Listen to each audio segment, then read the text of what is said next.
జనవరిలో ఆంధ్రప్రదేశ్ తెలంగాణ ఎన్నికలు.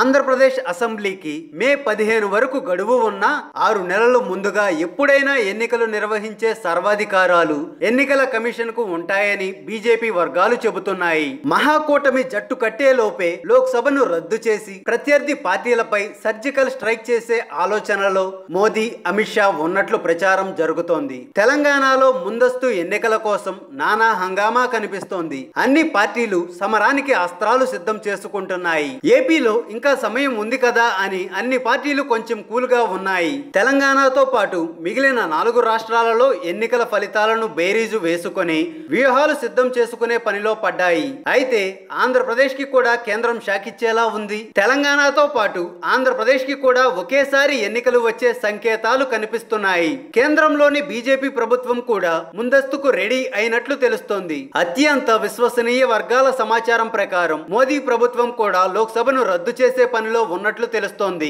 అక్టోబర్ చివరి వారంలో లేదా నవంబర్ మొదటి వారంలో ప్రధాని మోదీ లోక్సభను రద్దు చేసే అవకాశాలు ఉన్నట్లు అధికార పార్టీ వర్గాలు చెబుతున్నాయి. ఒకవేళ అదే జరిగితే మిగిలిన 4 రాష్ట్రాలతో పాటు తెలంగాణ, ఆంధ్రప్రదేశ్ లో కూడా అసెంబ్లీ ఎన్నికలు జనవరిలోనే జరిగే అవకాశాలు ఉన్నాయి. తాను ముందస్తు ఎన్నికలకు సిద్ధంగా లేనని, పూర్తికాలం ప్రభుత్వాన్ని నడుపుతానంటూ ఇటీవల గవర్నర్ ను కలిసిన సందర్భంగా ముఖ్యమంత్రి చంద్రబాబు నాయుడు తెలిపారు. అయితే ఆంధ్రప్రదేశ్ అసెంబ్లీకి మే 15 వరకు గడువు ఉన్న 6 నెలల ముందుగానే ఎప్పుడైనా ఎన్నికలు నిర్వహించే సర్వాధికారాలు ఎన్నికల కమిషన్ కు ఉంటాయని బీజేపీ వర్గాలు చెబుతున్నాయి. దీన్ని బట్టి చూస్తే ఆంధ్రప్రదేశ్ ప్రభుత్వంతో ప్రమేయం లేకుండానే లోక్సభ, అసెంబ్లీ ఎన్నికలను కూడా జనవరిలోనే నిర్వహించవచ్చు అంటూ ప్రచారం మొదలైంది. సాధారణంగా ఆంధ్రప్రదేశ్, తెలంగాణలకు కేంద్రంతో పాటే లోక్సభ, అసెంబ్లీ ఎన్నికలు వస్తాయి. అయితే తెలంగాణలో కేసీఆర్ ముందస్తుకు వెళ్లడంతో 6 నెలల ముందు ఎన్నికలు రానున్నాయి. ఇప్పుడు మోదీ లోక్సభను రద్దు చేస్తే ఆంధ్రప్రదేశ్, తెలంగాణకు కూడా ఒకేసారి ఎన్నికలు జరిగే అవకాశాలు ఉన్నాయి. నవంబర్ మొదటి వారంలో లోక్సభను రద్దు చేస్తే అదే నెల 15 తరువాత నోటిఫికేషన్ వచ్చే అవకాశం ఉంది. నవంబర్ 15 నుంచి మే 15 వరకు సమయం 6 నెలలు. అంటే ఈసీకి ఉన్న విచక్షణాధికారాలను అనుసరించి ఏపీకి కూడా తెలంగాణతో పాటే ఎన్నికలు జరపవచ్చని భావిస్తున్నారు. దీనితో పాటు సెప్టెంబర్ 6న తెలంగాణలో అసెంబ్లీ రద్దయింది. 6 నెలలలోపే అక్కడ ఎన్నికలు నిర్వహించాలి. జనవరిలో ఎన్నికలు నిర్వహించడం వల్ల తెలంగాణకు వచ్చిన నష్టం లేదు. తెలంగాణ ఆపద్ధర్మ ముఖ్యమంత్రి కేసీఆర్, ఆంధ్రప్రదేశ్ లో ప్రతిపక్ష నేత వైఎస్ జగన్మోహన్ రెడ్డి వ్యాఖ్యలు కూడా కేంద్రంలో ముందస్తు ఎన్నికలకు సంకేతాలు వినిపిస్తున్నాయి. ప్రభుత్వానికి ఇంకా 6 నెలల కాలం ఉంటే వాటికి కూడా ఎన్నికలు నిర్వహించడానికి ఈసీకి సర్వ హక్కులు ఉంటాయి అని కేసీఆర్ కొండ బద్దలు కొట్టి స్పష్టం చేశారు. మరోవైపు ఆంధ్రప్రదేశ్ లోని ప్రతిపక్ష నేత వైఎస్ జగన్మోహన్ రెడ్డి మాటల్లో కూడా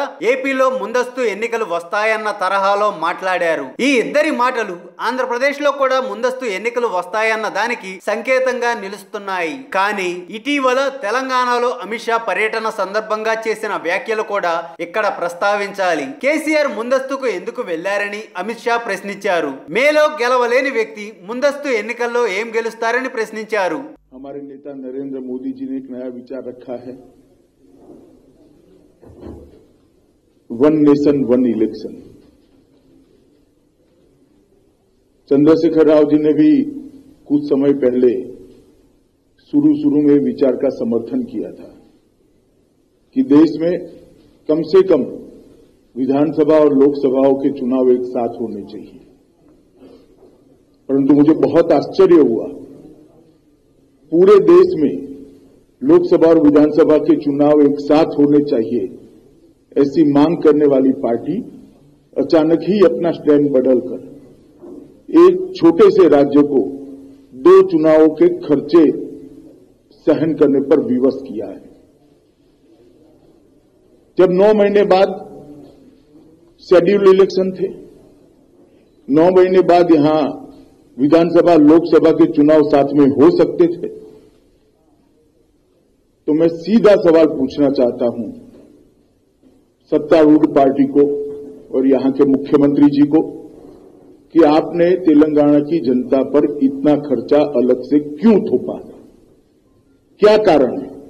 మరోవైపు జాతీయ స్థాయిలో కూడా మహాకూటమి ముందస్తు ఎన్నికలకు వెళ్లాలని ఉవ్విల్లూరుతున్నట్లు కనిపిస్తోంది. ఇప్పటికే లోక్సభకు ముందస్తు పెడితే రెడీ అంటూ ఒడిశా అంగీకరించింది. ప్రస్తుతం ఉన్న పరిస్థితులు, రాఫెల్ డీల్ వివాదం, పెట్రోల్ రేట్ల పెరుగుదల, రూపాయి పతనం వంటి అనేక అంశాలు ప్రభుత్వాన్ని ఇరుకును పెట్టేలా ఉండడంతో మరో పార్లమెంట్ సమావేశాలు నిర్వహించడానికి మోదీ ప్రభుత్వం అంత ఉత్సాహం చూపకపోవచ్చు. ఇవన్నీ మరింత బలంగా ప్రజల్లో తమపై వ్యతిరేకత పెంచకముందే ఎన్నికలకు వెళితే ఎలా ఉంటుందన్న ఆలోచన కమలనాథులు చేస్తున్నట్లు సమాచారం. రాజస్థాన్, మధ్యప్రదేశ్, ఛత్తీస్గఢ్, మిజోరాం ఎన్నికలు బీజేపీ ముందున్న మరో సమస్య. ఆయా రాష్ట్రాలలో బీజేపీకి అంత అనుకూలంగా లేదనే ప్రచారం జరుగుతోంది. అక్కడ ఓడిపోతే ఆ ప్రభావం లోక్సభ ఎన్నికల మీద పడుతోంది. ఇప్పటికే రాఫెల్ కత్తి మెడపై వేలాడుతోంది. ఇప్పుడు ఆలస్యం చేసి మరికొన్ని సమస్యలు తెచ్చుకునే కంటే ముందస్తుకు వెళితే బెటర్ అనే అభిప్రాయంలో కమలనాథులు ఉన్నట్లు తెలుస్తోంది.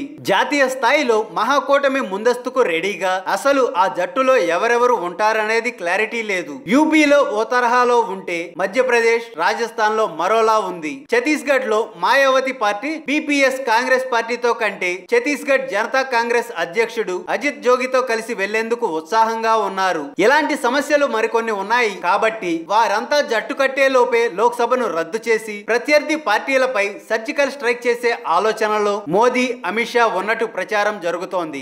హాయ్ ఫ్రెండ్స్, మా టుడే టుమారో యూట్యూబ్ ఛానల్ చూస్తున్నందుకు చాలా థ్యాంక్స్. మరిన్ని లేటెస్ట్ వీడియోస్ కోసం వెంటనే సబ్స్క్రైబ్ చేయండి. అలాగే ఈ బెల్ ని కూడా రింగ్ చేసేయండి. మా నోటిఫికేషన్స్ అన్ని మీ మొబైల్లో వస్తాయి. అలాగే మా వీడియోస్ మీకు నచ్చితే లైక్ చేయండి, షేర్ చేయండి, నచ్చకపోతే కామెంట్ చేయండి.